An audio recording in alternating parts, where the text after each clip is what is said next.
Good evening dear students. आइए start करते हैं आज का प्रैक्टिस सेट।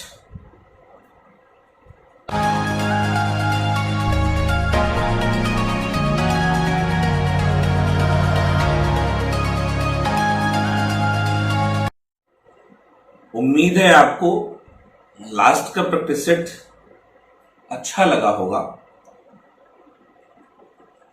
उसी से आगे आज का पहला क्वेश्चन आपके सामने है। फोर्ट विलियम कॉलेज कोलकाता की स्थापना लॉर्ड बेलेजली के द्वारा कब की गई?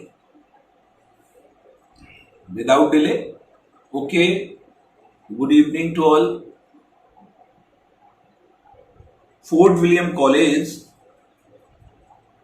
कलकत्ता की स्थापना लॉर्ड वेलेजली के द्वारा की गई 1791 में, 1800 में, 1781 में, 1817 में। बताएं प्लीज। Very good. ये है आपका 1800 में। यह याद करें आप, 1781 है आपका वॉरेन हेस्टिंग्स कलकत्ता मदरसा।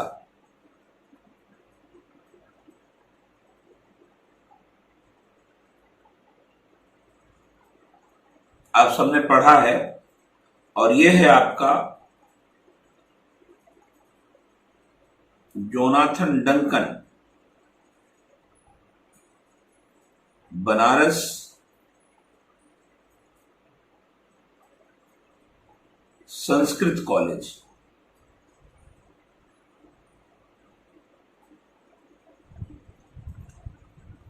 ठीक है, चलिए देखते हैं नेक्स्ट क्वेश्चन। सामाजिक अधिगम सिद्धांत के प्रतिपादक हैं theory of social learning Watson, Thorndike, Kohler, Bandura. बिल्कुल सही है, फोर्थ एल्बर्ट बंडूरा सामाजिक अधिगम के सिद्धांत के लिए जाने जाते हैं, एल्बर्ट बंडूरा। तो अगर हम बात करेंगे वॉटसन व्यवहारवाद के जनक, थॉर्नडाइक शिक्षा मनोविज्ञान के जनक। हालांकि थॉर्नडाइक के लिए केवल इतना कह देना सफिशिएंट नहीं होगा। शिक्षा मनोविज्ञान के जनक, पशु मनोविज्ञान के जनक, संबंधवाद के जनक, और अगर कहा जाए तो सीखने का सबसे बड़ा सिद्धांत जिसे आप उद्दीपक अनुक्रिया का सिद्धांत कहते हो, यह भी थॉर्नडाइक का ही है। सीखने के नियम दिए हैं। कोहलर का है सूझ का सिद्धांत।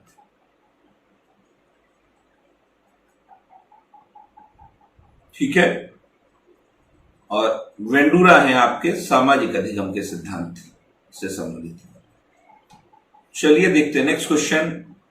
शिक्षा में अधोगामी निस्यंदन सिद्धांत की अवधारणा दी है डाउनवर्ड फिल्ट्रेशन थ्योरी।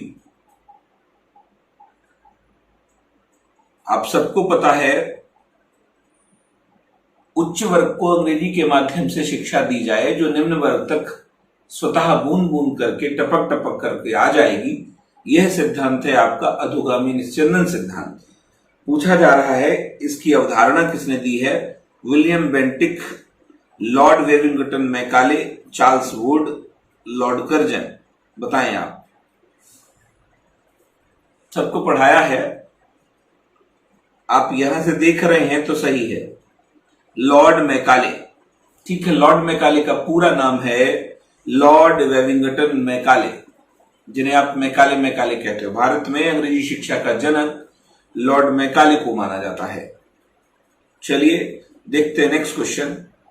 एनसीटी की स्थापना संसद के विधि द्वारा डैश में हुई 1975, 1995, 1986, 1996, बताएं please. NCTE, national council of teachers education, NCT की स्थापना। गुड। विधि द्वारा 1995 में की गई, संसद के विधि द्वारा 1995 में की गई। और आपको पता है कि पूरे देश में टीचर्स एजुकेशन के लिए कार्य करने वाली संस्था एनसीटीई है। ठीक, चलिए देखते हैं नेक्स्ट क्वेश्चन। शिक्षा आयोग 1964-66 के प्रतिवेदन रिपोर्ट का शीर्षक क्या था? Title the report of educational commission 1964-66, बिना बोझ के सीखना, एक जागृत एवं मानवीय समाज, शिक्षा एवं भारत के लोग, शिक्षा एवं राष्ट्रीय विकास। बताएं प्लीज। वेरी गुड, शिक्षा एवं राष्ट्रीय विकास। भारतीय शिक्षा का अंतिम आयोग माना जाता है ये। आयोग को दूसरे नाम से कोठारी कमीशन के नाम से भी जानते हैं, और इस आयोग का जो रिपोर्ट था उसका टाइटल शिक्षा एवं राष्ट्रीय विकास ही था। ठीक, चलिए नेक्स्ट क्वेश्चन। गोखले विल संबंधित था राष्ट्रीय शिक्षा से, प्राथमिक शिक्षा से, शिक्षक शिक्षा से, माध्यमिक शिक्षा से। बताएं प्लीज। गोखले विल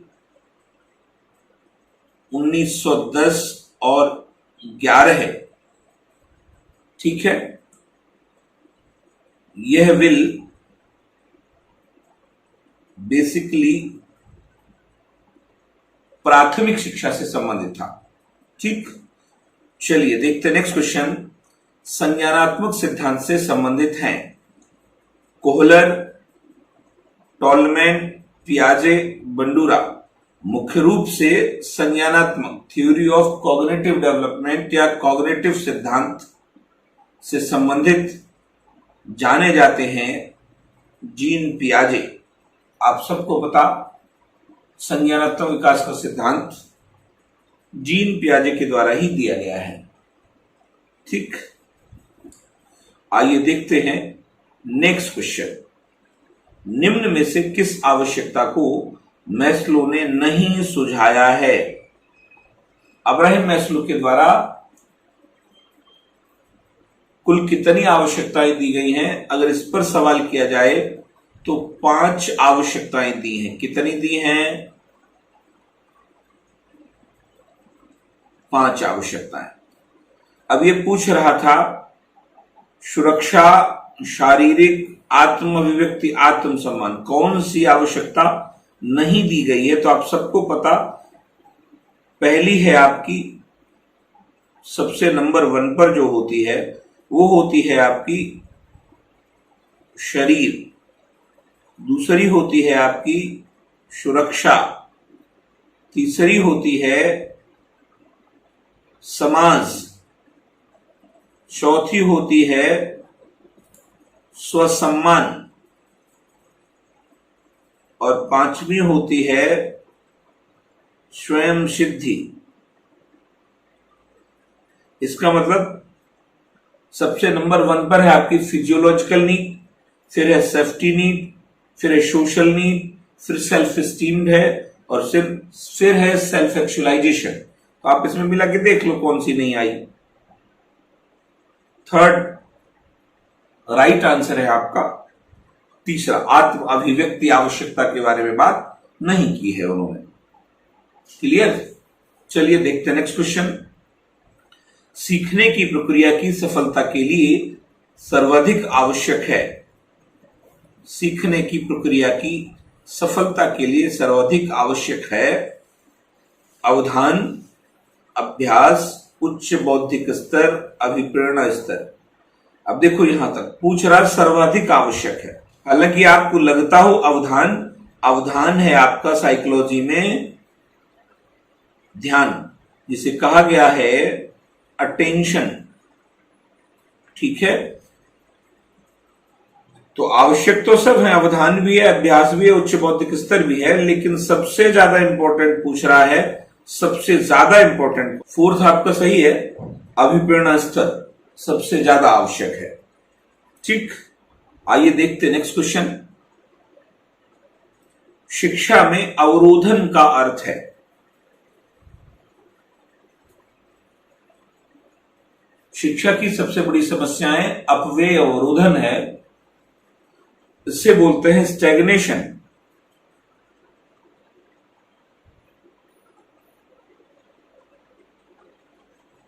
ये है आपका रुकावट। तो शिक्षा में रुकावट का अर्थ है विद्यालयों में उपयुक्त साधनों का अभाव, छात्रों द्वारा निर्धारित समय में पाठ्यक्रम पूरा करने में असफलता, प्रशिक्षित शिक्षकों द्वारा शिक्षण की कमी, कक्षा को बीच में छोड़ना। बताएं प्लीज, सोच समझ कर बताइएगा। शिक्षा में, और मैं पहले ही कह रहा हूं ये आपके लिए बहुत बहुत इंपॉर्टेंट सवाल है, अपव्यय एवं अवरोधन से संबंधित कोई ना कोई सवाल आपके एग्जाम में 100% होना है। तो शिक्षा में अवरोधन का अर्थ है विद्यालयों में उपयुक्त साधनों का अभाव, छात्रों द्वारा निर्धारित समय में पाठ्यक्रम पूरा करने में असफलता, प्रशिक्षित शिक्षकों द्वारा शिक्षण की कमी, कक्षा को बीच में छोड़ना। अच्छा, कक्षा को बीच में छोड़ना बच्चा ये है अपव्यय, इसे कहा गया है वेस्टेज। और अवरोधन कहां से मैंने बताया, रुकावट। इसका मतलब देखो, विद्यालयों में उपयुक्त साधनों का अभाव नहीं है, ये छात्रों द्वारा निर्धारित समय में पाठ्यक्रम पूरा करने में असफल होना सही है। ये आपका दो कंडीशंस होती हैं इसमें, एक तो यह है कक्षा को बीच में छोड़ देना। जब कक्षा को बीच में छोड़ दिया गया इसका मतलब यह हुआ आपका अपव्यय, राइट। और दूसरा इसके साथ कौन सा आता है, एक ही कक्षा में बार बार फेल होते रहना, रुकावट है। इसे सामान्य अर्थों में कह सकते हैं एक ही कक्षा में बार बार फेल होना। तो जब फेल हो रहा है तो छात्रों द्वारा निर्धारित समय है जिसमें पाठ्यक्रम पूरा नहीं कर पा रहा, असफल होता है, इसलिए फेल होता है। तो दूसरा सही है। क्लियर हुआ? चलिए देखते हैं नेक्स्ट क्वेश्चन। किस क्षेत्र में सुधार के लिए ऑपरेशन ब्लैकबोर्ड योजना की शुरुआत की गई? ऑपरेशन ब्लैकबोर्ड योजना की शुरुआत पर्टिकुलर किस स्तर की शिक्षा में सुधार के लिए की गई थी? प्राथमिक शिक्षा, माध्यमिक शिक्षा, उच्च शिक्षा, शिक्षक शिक्षा? बताएं। क्लियर है? Very good. प्राथमिक शिक्षा के क्षेत्र में, और यहां कहते भी हैं कि प्राथमिक शिक्षा में न्यूनतम साधनों की व्यवस्था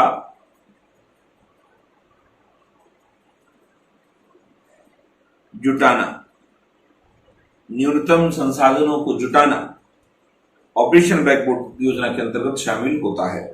ठीक, आइए देखते हैं नेक्स्ट क्वेश्चन। सृजनात्मकता का आधार है, सृजनात्मकता का आधार पूछ रहा, क्रिएटिविटी का बेस ऑफ क्रिएटिविटी। एक विध्यात्मक, बहुविध्यात्मक, परंपरागत्यात्मक, बुद्धि लब्धात्मक? बताएं। बहुत पढ़ा, नए तरीके का सवाल है ये, बस पढ़ा है जो वही आपका कॉन्सेप्ट क्लियर है। क्रिएटिविटी में अक्सर आप पढ़ते हो, इससे संबंधित होता क्या क्रिएटिविटी मुख्य रूप से समस्या समाधान की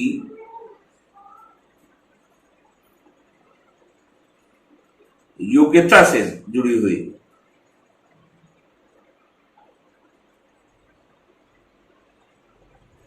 और आपको पता कि समस्या समाधान के लिए ही लगता है अपसारी, तो दूसरा सही है। एक विध्यात्मक हुआ आपका अभिसारी।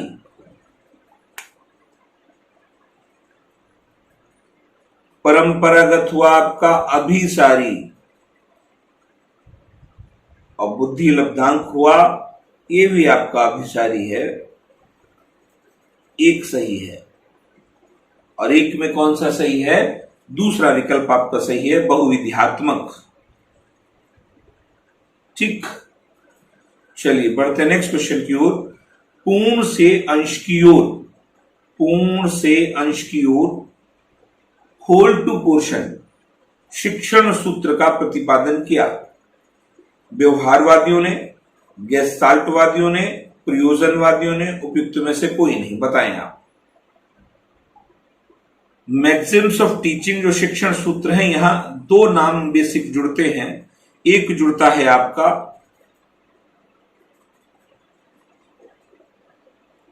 कमेनियस और दूसरा जुड़ता है आपका हर्वर्ड। इन दो व्यक्तियों के द्वारा शिक्षण सूत्रों का प्रतिपादन किया गया है, लेकिन पर्टिकुलर एक शिक्षण सूत्र पूर्ण से अंश की ओर, जिसे होल टू पोर्शन कहते हो, यह जर्मनी में गेस्टाल्टवादियों के द्वारा दिया गया है। राइट। मुख्य नाम किसके आ रहे हैं यहां पर? मुख्य नाम आ रहे हैं वर्दीमर, कोहलर, कोफका। इन तीन के नाम आते हैं गेस्टाल्टवादियों में। ठीक, चलिए देखते हैं नेक्स्ट क्वेश्चन। आंशिक रूप से दृष्टिबाधित बालकों की दृष्टि एक्यूटी, आंशिक रूप से माइल्ड,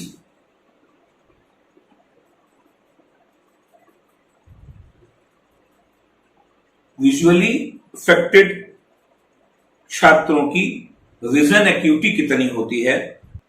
20/200, 2/20, 2/70, 20/70। बताएं। तो बच्चा ये दोनों तो आपके आ गए हैं पूर्ण दृष्टिबाधित।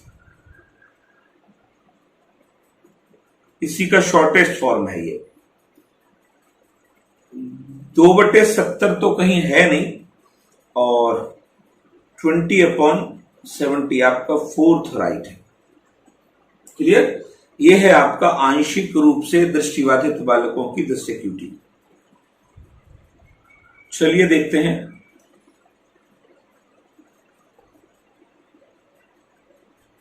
Next question. एक व्यक्ति का दूसरे व्यक्ति से अंतर सार्वभौमिक घटना जान पड़ती है, यह कथन किसका है? यह डेफिनेशन किसकी है? एक व्यक्ति का दूसरे व्यक्ति से अंतर सार्वभौमिक, यूनिवर्सल। वुडवर्थ, मुरे, टाइलर, सिम्पसन। बताएं आप। परिभाषा बहुत बहुत इंपॉर्टेंट है। ये परिभाषा आपकी वेरी वेरी इंपॉर्टेंट है, और ये परिभाषा दी है आपकी टाइलर ने। ठीक है, तो बच्चा ये था आज का अंतिम क्वेश्चन। आशा करता हूं सेशन आपको अच्छा लगा होगा। तो जुड़े रहिए मेरे साथ। अगले वीडियो में फिर से कुछ क्वेश्चंस पढ़ेंगे, समझेंगे। अगर आपको ये प्रयास अच्छा लगता है तो एक बार अपना भी प्रयास करिए और अपने मित्रों को बताइए। ख्याल रखिएगा। Bye bye.